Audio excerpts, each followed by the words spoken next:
Hello, have a good day. We are the group 1 and we will discuss about the things that fall under running event. Running. The term running can refer to any of variety of speeds ranging from jogging to sprinting. Running in human associated with improved health and life expectancy. It is assumed that the ancestor of humankind developed the ability to run for long distances about 2.6 million years ago, probably in order to hunt animals. Running in athletics. A sports event in which athletes compete with each other by running as a race on a specially prepared circular path. Equipment and facilities for running. Batons. Batons are used by track athletes who run in relay events. Batons are usually made of aluminum but can also be plastic. For practice, any baton will work, but for races, batons are color-coded per team and have to be made of aluminum. Finish lines. Usually a finish line is painted on the track. Sometimes the finish line is permanently on the track, but for meets, it will often be painted over to be brighter for the races. Hurdles. Hurdles are the physical piece of equipment that hurdles have to jump over to complete a race. Hurdles are made of metal of the bottom and a wooden or a fiberglass top. The hurdles are designed to be bottom heavy so that they fall over at even lightest touch. Old hurdles were designed in a T shape, not the modern L, and when they fell they would rise up and be more likely to trip you. For most hurdle races, there will be 10 hurdles. Lap counters. Lap counters help officials and runners by telling them how many laps around the track the runner has left. You only need a lap counter for races longer than 400 meters because any shorter race won't have multiple laps to count. A lap counter is usually a flipboard with numbers on it. You flip the numbers down, counting how many laps you have to go. The counter is flipped whenever the person in first place finish a lap. You can buy a lap counter with a bell attached to it. However, you can also use a separate bell to ring on the last lap. Race clocks. Race clocks are what tell time during a track race. But for you as a runner, for the rest of the people in the stadium, almost all race clocks are digital. Most go down to the second. True Olympic level clocks count down to the hundredth of a second. Race clocks come up with a tripod and a remote to start and stop the clock. You only really need a race clock for races, as you can just use a stopwatch for practice. Spandex. Many track and field athletes wear tight shirts made of spandex, especially at trail practice. They are made of stretchy, athletic material that allows for maximum range of motion. They are designed to hug the leg tightly like a second skin. Spandex shirts come in a varied color, and some track and field athletes own an entire rainbow of spandex. For some people, spandex shirts are part of their uniform. Spandex is especially popular among short-distance runners because of the way they hug the legs and increase mobility. Starting blocks. Starting blocks are important if you want to be a short-distance track runner.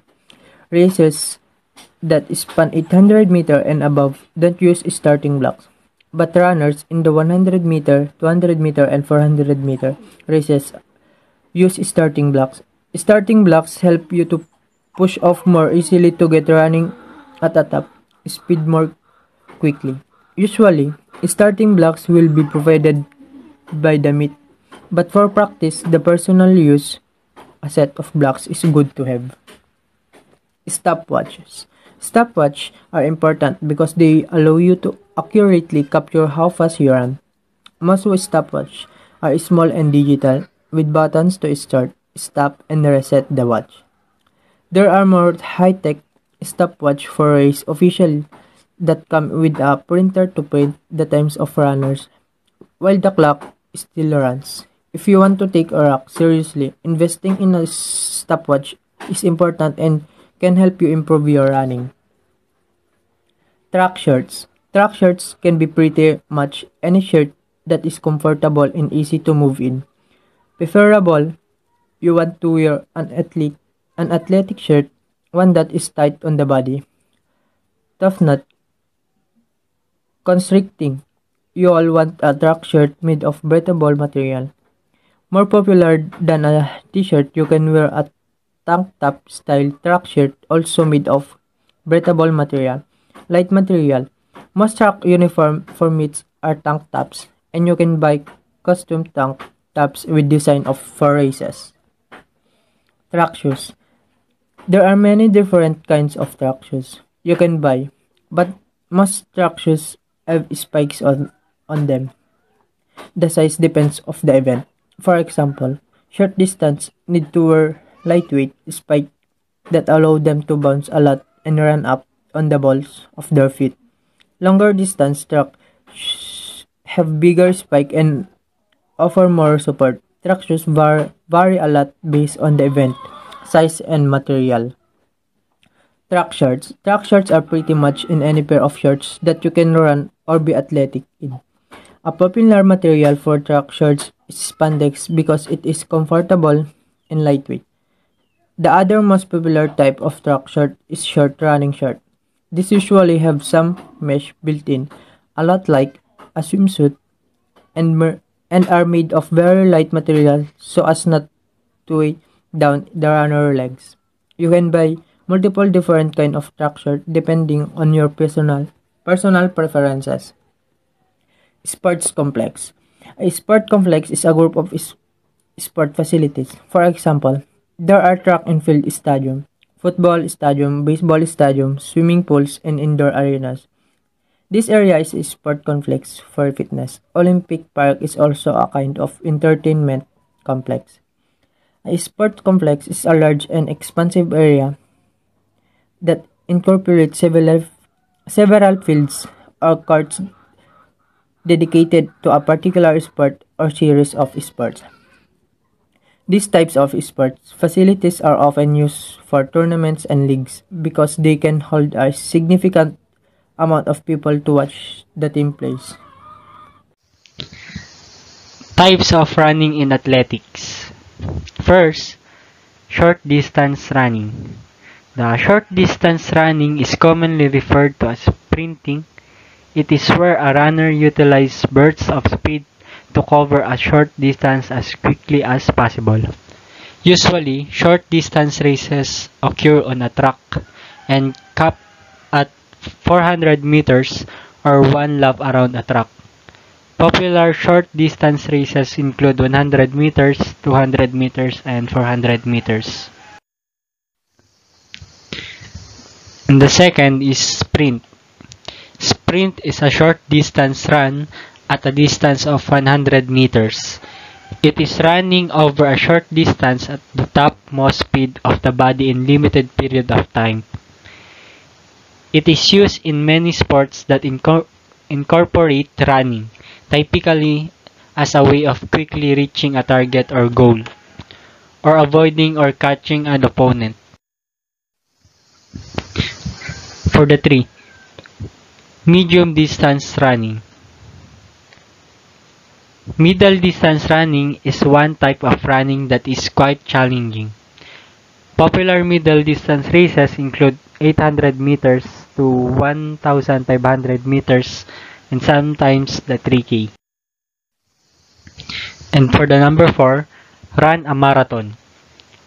The marathon is a long distance foot race with a distance of 42.195 kilometers or approximately 26 miles and 385 yards.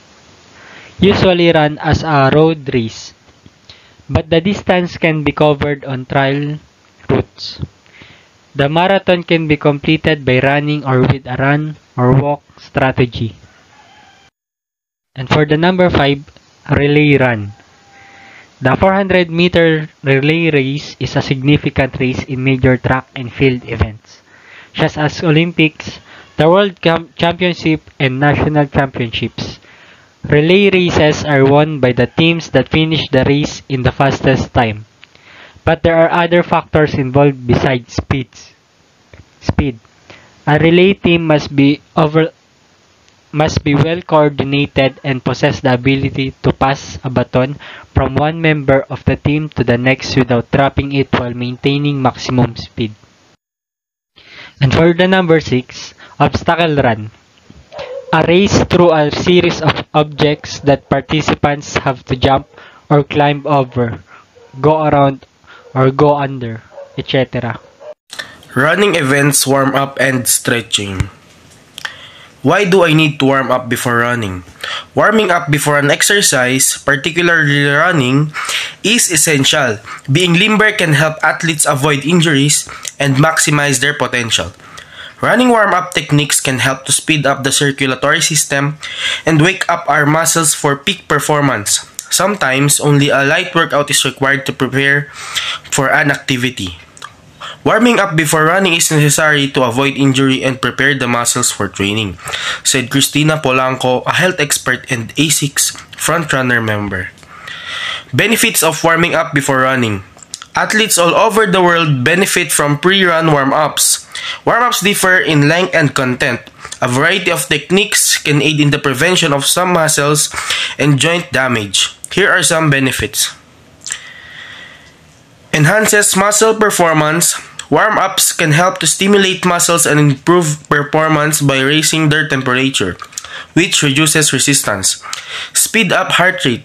Warm-ups can raise an athlete's heart rate before to a workout by increasing blood flow, which contributes to an increase in VO2 max, the maximum amount of oxygen your body can use during activity. You can run more quickly by using more oxygen. Reduces the possibility of injury. A variety of warm-up exercises are known to improve athletes' agility while also increasing tissue and muscle flexibility, lowering the likelihood of injury. Pre-run warm-up exercises. Here are some examples of warm-up exercises before running. First is heel to butt, knee to chest, hip rotation, knee circles, shoulder rolls, leg swings, arm circles, and forward and side lunges. Running drills. Here are some running drills that may help at the athletes. Side-to-side skip, carioca or grapevine, A skip, B skip, butt kicks, high knees, straight leg run, and ankling. Cool down exercises you can do after any workout by Emily Cronkelton on December 17, 2019. Why we need to cool down after exercise? Cooling down after your workout allows for gradual recovery and pre-exercise heart rate and blood pressure.